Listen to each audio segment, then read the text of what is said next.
La France est en avance en matière de très haut débit.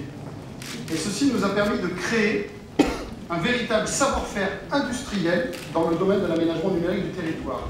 Le plan très haut débit a une très grande ambition. Et Madame la Commissaire européenne, vous l'avez signalé, je crois que c'est un des axes de la Commission européenne dans lesquels la France s'inscrit tout particulièrement.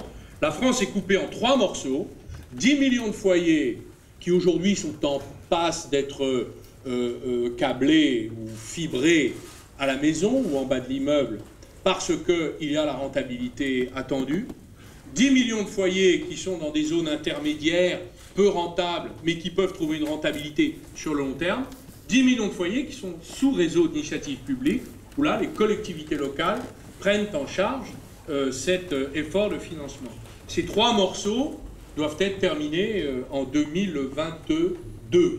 Concernant l'opération, nous allons ainsi émettre pour la première fois en France et pour la première fois en Europe dans le secteur des infrastructures numériques, des obligations pour un montant de 189 millions d'euros.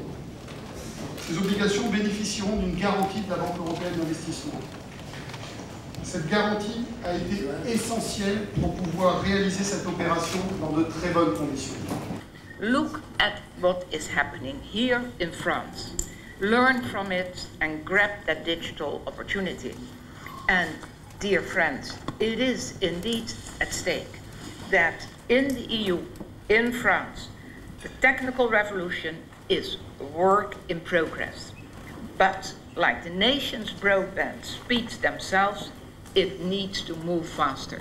And therefore, we need to do the job together. Ce que vous faites aujourd'hui, ce que vous montez aujourd'hui, ce que par un travail public-privé, par l'implication des actionnaires privés, par la mise en œuvre par la Banque européenne d'investissement de ce projet, par la coopération avec la direction, avec la Caisse des dépôts et consignations, ce que vous faites aujourd'hui est un projet à la mesure des capacités, mais qui est en quelque sorte annonciateur, c'est l'hirondelle.